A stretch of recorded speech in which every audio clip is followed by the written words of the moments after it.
अवचेतन मन की रहस्यमयी ताकत। ऐसे प्रोग्राम करो और अपनी किस्मत बदलो। Gautam Buddha motivation story. अवचेतन मन की रहस्यमयी ताकत को समझना और उसे अपने पक्ष में मोड़ना ही असली सफलता की कुंजी है। गौतम बुद्ध के जीवन में एक ऐसी घटना घटी थी जिसने यह स्पष्ट कर दिया कि हमारे विचार और हमारा अवचेतन मन हमारी पूरी किस्मत को बदल सकते हैं। एक बार की बात है, गौतम बुद्ध अपने शिष्यों के साथ एक जंगल से गुजर रहे थे।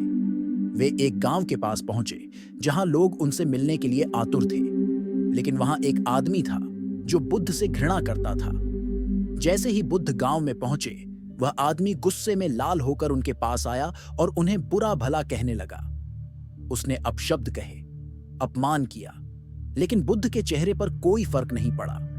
वे शांत खड़े रहे, जैसे कुछ हुआ ही ना हो। यह देखकर वह आदमी और अधिक क्रोधित हो गया। उसने कहा, तुम्हें गुस्सा क्यों नहीं आता?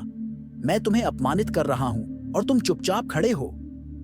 बुद्ध मुस्कुराए और बोले, अगर कोई व्यक्ति तुम्हें एक उपहार दे और तुम उसे स्वीकार न करो, तो वह उपहार किसका रहेगा? आदमी ने सोचा और बोला, जो उसे लेकर आया है उसी का रहेगा। बुद्ध ने कहा, ठीक वैसे ही तुमने जो क्रोध और अपमान मुझे दिया, मैंने उसे स्वीकार नहीं किया, इसलिए यह सब तुम्हारा ही रहेगा। उस व्यक्ति को जैसे किसी ने झकझोर दिया। उसे समझ में आ गया कि वह अपने ही क्रोध में जल रहा था, जबकि बुद्ध पूरी तरह शांत थे। यह घटना हमें अवचेतन मन की ताकत को समझने की प्रेरणा देती है। जब हम किसी नकारात्मक विचार या भावना को स्वीकार कर लेते हैं, तो वह हमारे अवचेतन मन में घर कर लेती है और हमारी पूरी मानसिकता को प्रभावित करने लगती है। लेकिन अगर हम उसे अस्वीकार कर दें, तो वह हमारा कुछ नहीं बिगाड़ सकती।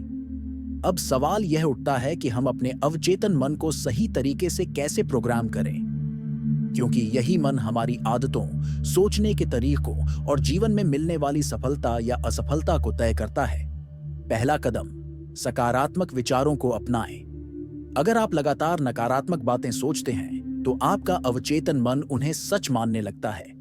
इसलिए हमेशा अपने बारे में सकारात्मक बातें सोचें। सुबह उठते ही खुद से कहें, मैं सफल हूं, मैं शांत हूं, मैं बुद्धिमान हूं। दूसरा कदम, विश्वास रखें। गौतम बुद्ध कहते थे कि विश्वास सबसे बड़ी शक्ति है। जब आप अपने लक्ष्य पर पूरी तरह विश्वास करते हैं, तो आपका अवचेतन मन उसी दिशा में काम करने लगता है। आपके भीतर ऊर्जा उत्पन्न होती है और आपकी सोच उस दिशा में प्रवाहित होने लगती है। तीसरा कदम, ध्यान और आत्मनिरीक्षण करें।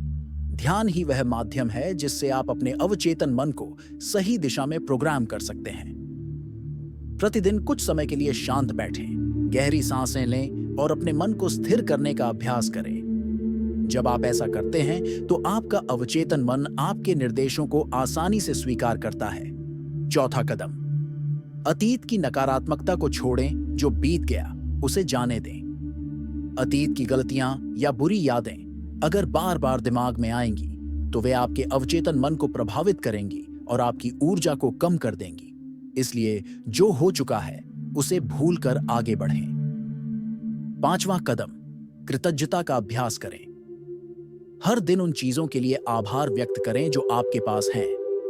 जब आप धन्यवाद देने की आदत डालते हैं, तो आपका अवचेतन मन और अधिक सकारात्मक चीजों को अपनी ओर आकर्षित करता है। गौतम बुद्ध की इस कहानी से हमने यह सीखा कि अगर हम किसी नकारात्मक चीज को स्वीकार नहीं करेंगे, तो वह हमारा कुछ नहीं बिगाड़ सकती। ठीक उसी तरह, जब हम अपने अवचेतन मन में सकारात्मक विचारों को भर देंगे, तो हमारी पूरी किस्मत बदल सकती है। अगर आप सच में अपने जीवन में बदलाव लाना चाहते हैं, तो आज से ही अपने अवचेतन मन को सही तरीके से प्रोग्राम करना शुरू करें।